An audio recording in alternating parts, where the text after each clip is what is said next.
In Burkina Faso, a shadowy spy master seizes power as the head of a military coup.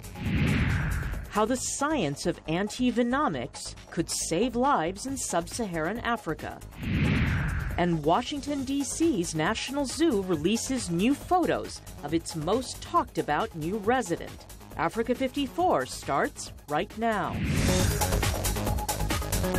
Good evening and welcome. I'm Vincent Makori. This is Africa 54. We begin this evening with shocking news from West Africa. Burkina Faso's military has overthrown the government and seized power in a coup. Brigadier General Gilbert Dendere will lead what the military is calling the National Council for Democracy. General Dendere is a longtime ally of former President Blaise Compaoré, who was sacked in a popular uprising last year.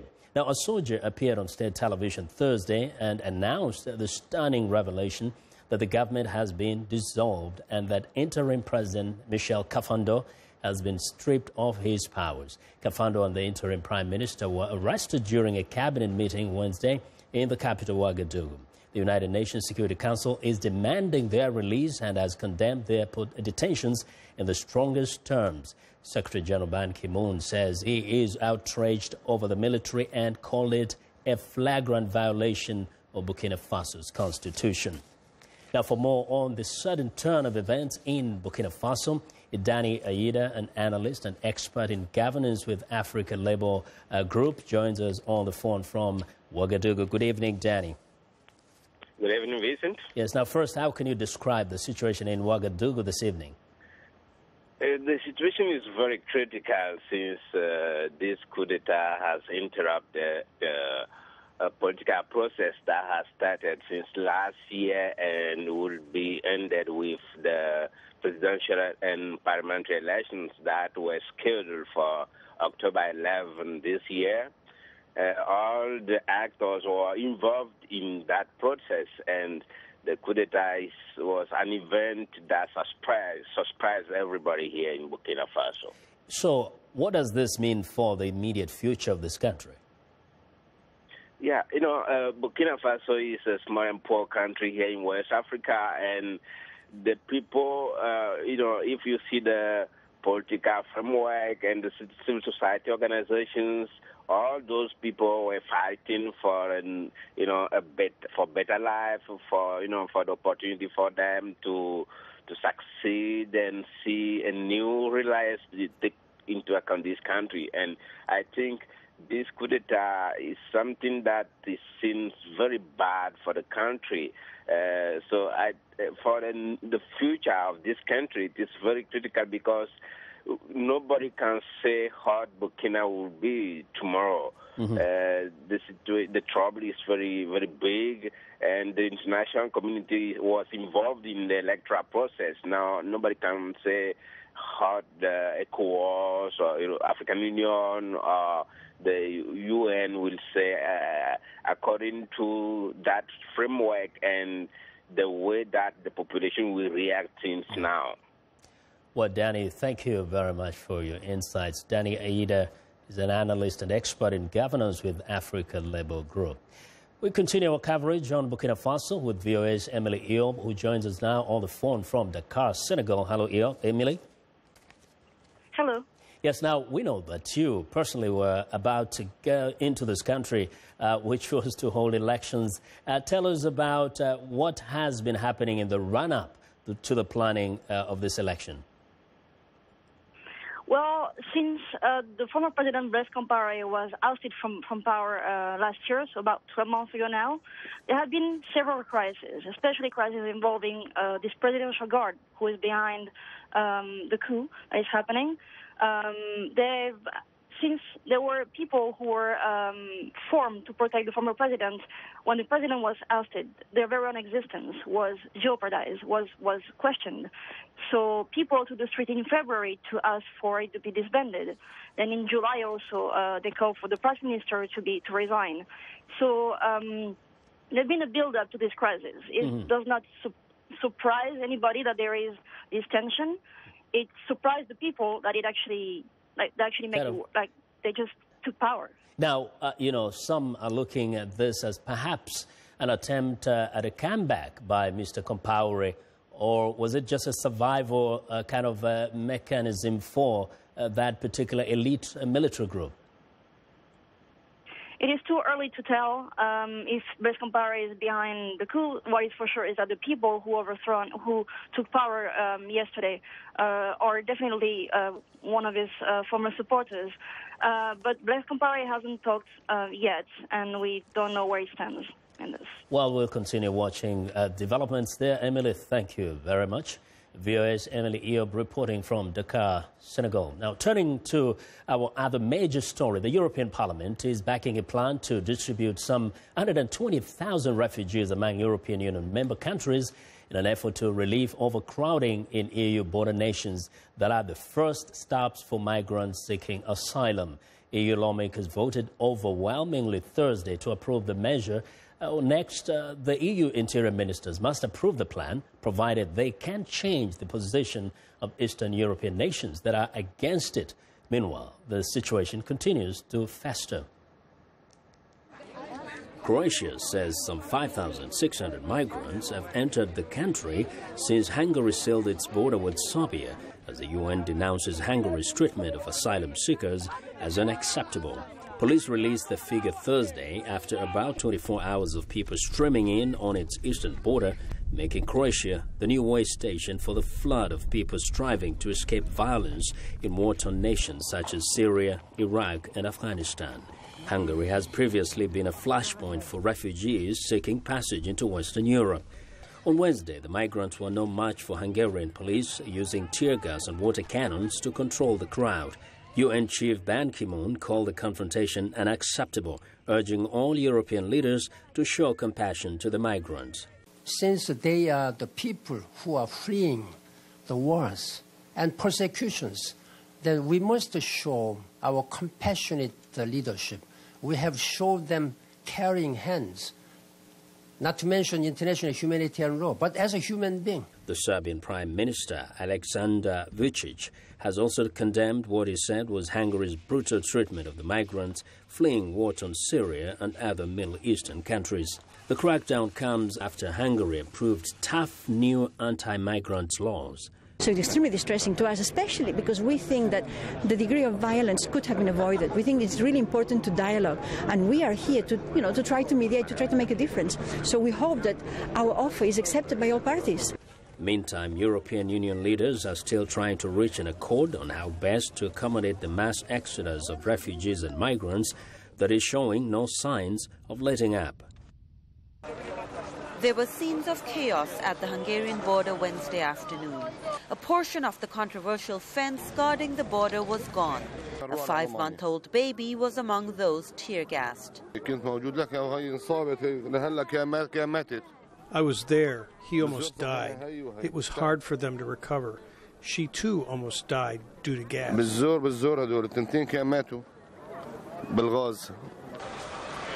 Hundreds of riot police officers manned the border, water cannons and tear gas at the ready. Until Wednesday afternoon, there was a fence blocking this road and going all the way across. But sometime during the afternoon, the crowd got agitated, broke through and got tear gassed several times. The tear gas and batons left many in need of medical attention. By evening, things had calmed down. People had settled on footpaths, some sleeping, others just sitting. Families took over roadside tents. People were lining up to get food, families taking advantage of whatever help they could get. Most said they would stay there till the gates opened. They could not return home even if they wanted to. They had run out of money.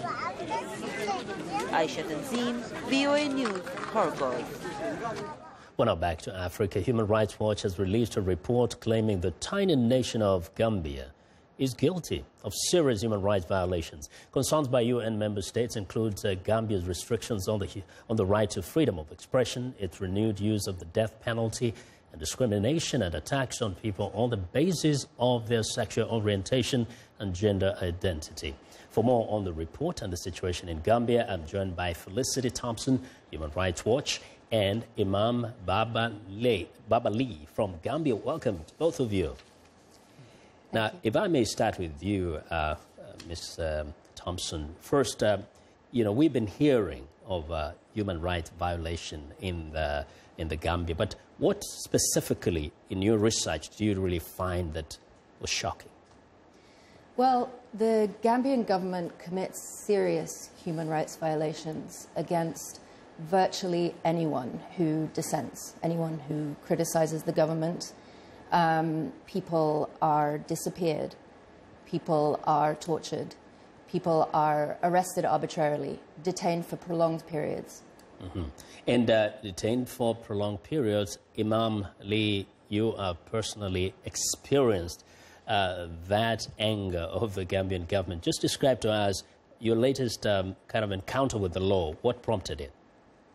Well, you may know there was an execution for 9 inmates in August 2012. As an activist and a religious leader who love really peace, I made my summons against the execution before it's executed. But that does not have any help. He continued, he did the execution. And then they want to Islamanize it. And I know it's not Islamic. So I went to my mosque and I have some interviews with some local papers. And since it was published and my summons become known, I become target in a serious manner. Yes. Receiving many threatening calls, harassment, even at the traffic, till December 3rd, when I was arrested. They picked me up from my home, from my residence, around 9 o'clock, 10 o'clock at night. And since then, I was taken to an unknown place in Comunicado with horrible conditions, tortured, beyond expectation. I just cannot explain it all. That is really sad. Now, Ms. Thompson, you know, we don't get a lot coming out of Gambia. Do you think the situation there, the fact that it's such almost a restricted country makes it easier for the authorities to commit these atrocities without worrying so much about what the world will say? Yeah, it's a very small country, first of all. It's also a country that is very repressive. There's a very tight clampdown on freedom of speech, and it's difficult to get information about the country. There's also a climate of fear that really silences people who speak out against human rights abuses. Did you find kind of like a media that is a little independent that can possibly report on such things? There are media in the country that try to report on human rights abuses. However, many journalists have told me that they must, they report far less than they know. And Imam, what is it do you think can be done for the violations there to come to the attention of the world and perhaps put some pressure on the government there? Well, I believe the international community haven't done a lot about Gambia, maybe because it's not well exposed.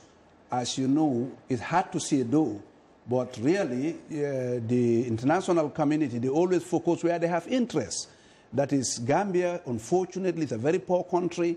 They have no oil, no diamond, no even coffee like Abidjan. So, in a nutshell, they don't have much interest there.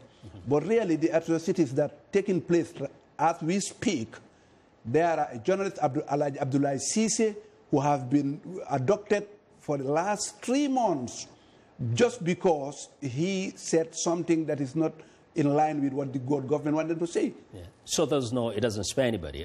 Would you say that other religious leaders like yourself have faced similar persecution? Yes, there are a lot of religious leaders who were detained.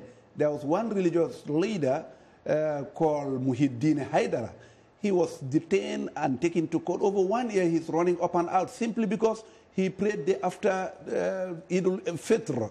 And the president, if they want to decide when to pray, how to pray, where to pray, if you pray, beside the days he selected, you are in trouble. That was the case of Imam Muhyiddin Haidara. And there are other imams, not only me. There is Bakausu Fofana, who is right now in Casamas, taking shelter there. There is Imam Ismail Manjan, who have been kept quiet completely in Gunjur. Okay. There is many imams to count. Well, Imam Baba Lee, thank you very much. And Felicity Thompson for all your insights. Well, Imam Baba Lee from the Gambia and Felicity Thompson of Human Rights Watch. We do appreciate very much your insights there. Now, we want to know what you think about Africa 54, the stories we covered. Join the conversation on Facebook. The address is Africa 54. Check out our headlines 24/7 on voaafrica.com.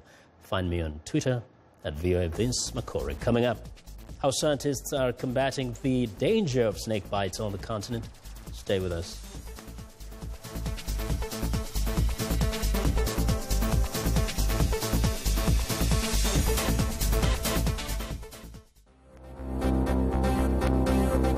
If you've just joined us, I'm Mariama Diallo, and here is a quick recap of today's headlines.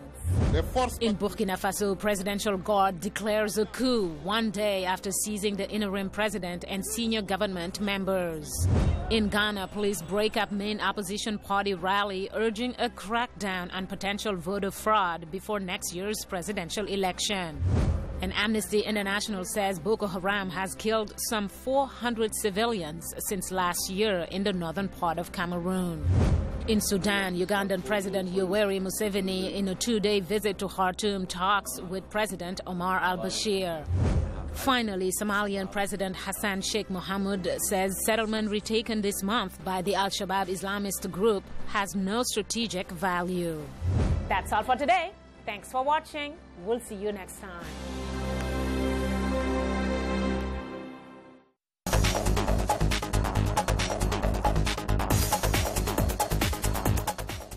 Welcome back. U.S. stocks are slightly higher so far on Thursday, with investors reluctant to trade aggressively ahead of the Federal Reserve's interest rate decision coming up in about 75 minutes. For more on what we can expect from the Fed, Africa 54 business correspondent Alexis Christophorous joins us from New York. Hello, Alexis.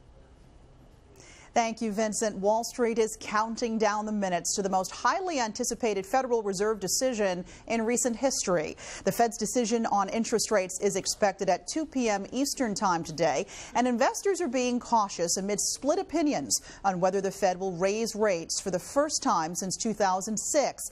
Some investors are betting that recent volatility in global markets and increasing evidence of slowing growth in China will prompt the Fed to hold fire this month. Traders are pricing in a 30% chance the Fed will raise rates by a 1/4 percentage point today. That is down from 48% before China's currency devaluation last month. Odds of a move at the December meeting now sit at 64%. Vincent? Well, Alexis, how are African nations dealing with the uncertainty of the Fed's decision? Well, some economists believe that higher U.S. interest rates could trigger an exodus of capital from emerging markets and possibly cause chaos in already fragile capital markets. The uncertainty around the Fed's upcoming decision has driven many African currencies to near record lows. Policymakers from Kenya to Ghana and South Africa have tightened monetary policy to ward off inflation threats and bolster their currencies. The shilling has dropped 14% against the dollar this year, while Zambia's kwacha, the worst performing currency in Africa, has slumped 36%. Falling prices for commodities such as copper, oil, and iron ore have contributed to the slide in sentiment towards emerging markets. These currency jitters have caused the rand to weaken 14% this year against the dollar, and it's forced South Africa's central bank to raise the benchmark interest rate for the first time in a year in July. It now sits at 6%. Both Kenya and South Africa will hold interest rate meetings next week. Both are expected to keep borrowing costs unchanged. Vincent? Well, as always, Alexis, thank you very much. Africa 54 business correspondent Alexis Christophorous joining us live from New York.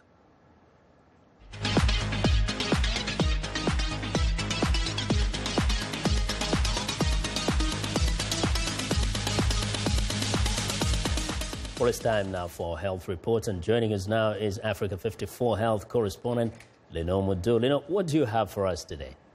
Well, Vincent, Doctors Without Borders, MSF, says the world will run out of one of the most effective treatments for snake bites next year. The medical charity warned that existing stockpiles of the antivenom Favafric, produced by Sanofi Pasteur, is set to expire in June 2016. Favafric has been used to treat bites from 10 different types of snakes across sub-Saharan Africa. The company stopped producing the antivenom last year, and experts say the lives of tens of thousands of people are at risk, mostly in developing countries. Each year, an estimated 5 million people worldwide are bitten by snakes. About 100,000 die, and 400,000 are permanently disabled or disfigured. The World Health Organization says snake bites are a neglected issue that needs more attention and investment.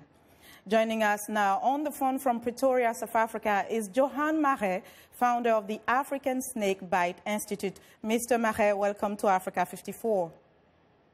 Good evening. What is your reaction to the prospect that Favafric may run out by next year? Well, I think what is important to bear in mind is that Favafric is one of many antivenoms that are available in Africa. South Africa produces a polyvalent antivenom that covers pretty much the same species that Favafric covers, and that's still freely available. So I don't think that the shortage is as big a crisis as the fact that antivenom is not reaching most of these rural areas. And then there's another problem, and that's a lot of doctors don't have the right training in how to use the antivenom. So there are much bigger problems than just a shortage of Favafric. So much bigger problem. You mentioned the access to these antivenom and also proper training. What is the step forward in terms of addressing these issues, for example? Well, there's very little being done, and I really think that it's time for the World Health Organization to give this more attention. If you look at the cost of Favafric, it's just far beyond the reach of most clinics in Africa. Even the South African product that is a lot cheaper costs nearly $100 a vial, and in a bad snake bite, you're going to need at least 10 to 15 vials of antivenom. So then, can you tell us, Mr. Marais, some advice in terms of when someone is confronted with a snake? I know a lot of people have these ideas about handling snakes. What can you tell us quickly? Well, I think people should avoid snakes and bear in mind that if they're 5 or 6 meters away from a snake, they're perfectly safe. There's no snake that's going to approach you from 5 or 6 meters away and attack you. And as far as the snake bites go, people must forget about a lot of the traditional remedies. There's none of them that work. So forget about snake stones and all of that. And it's very important to get that person to a hospital. And what we find is that people that are hospitalized don't all need antivenom. In fact, less than 20% of the people that are hospitalized after a snake bite need antivenom and receive it. So the majority of the victims don't have severe bites and are sent home within a day or two. Okay. Okay, Mr. Marais, thank you so much for joining us today. Johan Marais is founder of the African Snake Bite Institute. Now, scientists are manipulating the production of an antivenom in a bid to create a universal biological product that can serve as a treatment for snake bites from all the deadly snakes in sub-Saharan Africa. The puff adder is one of sub-Saharan Africa's most deadly snakes. The venom extracted here is being used to create a potent new antivenom that could treat bites from every poisonous snake found in the region. Dr. Robert Harrison is leading the research at the Liverpool School of Tropical Medicine, where they've collected 21 of the region's most lethal snake species, 450 animals in total. 32,000 people are dying from snake bite every year in sub-Saharan Africa. But it's not only that. Other people who survive the bite, about 100,000 of them, are living with severe disabled limbs or legs, just really very, very disabling conditions. Snake bites have a devastating impact on impoverished communities in sub-Saharan Africa, where families often live on less than $1 a day. Current broad-spectrum antivenoms cost about $140 per vial, but they are weak and often require multiple doses to achieve a cure, something most people are simply unable to afford. The team from the Venom Research Unit are developing a cheaper, more effective treatment using an innovative new technique they've dubbed antivenomics. So what we're going to try and do is take our existing antivenom, which we made for Nigeria and being used in Nigeria, which is effective and it's cheap and it's safe. And now we're going to make it more effective against all the other snakes of sub-Saharan Africa. And we're going to do that by identifying the proteins that are unique to all the other species, and taking these unique proteins, i.e. different from the saw-scale viper, the puff adder, or the spitting cobra, and add that to the venoms from the original 3. Another hurdle they hope to overcome is making sure the antivenom is still effective after being stored at room temperature without the need for refrigeration. They anticipate that by mid-2018, they will be able to confirm if the new antivenom, when stored at room temperature for at least a year, is effective against all the snakes of sub-Saharan Africa. And that's our Africa Health Report for today. Back to you, Vincent. Well, Lenore, thanks. And I'll be sure to watch Lenore Mudu's health reports every Tuesday and Thursday right here on Africa 54. It's time now for a short break. Still to come on Africa 54. The latest on Washington, D.C.'s most famous newborn. We'll be right back.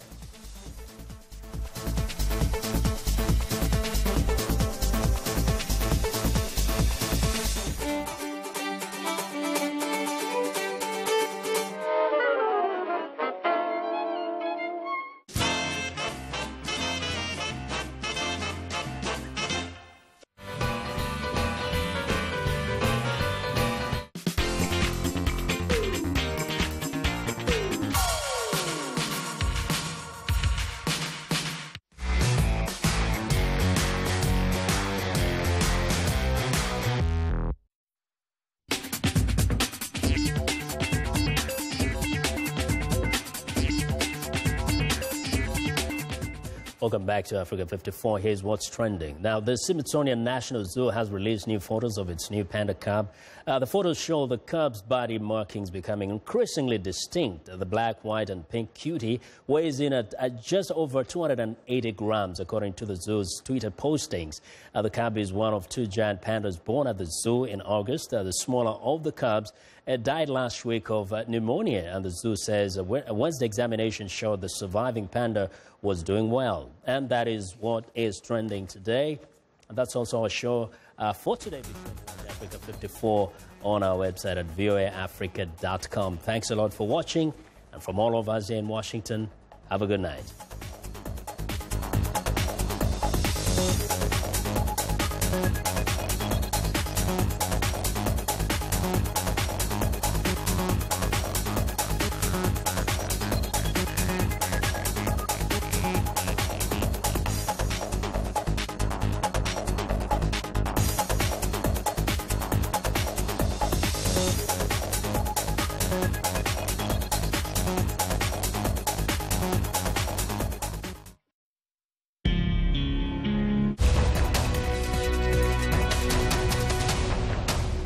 Welcome to the Voice of America's News Words, where we teach you about words in the news.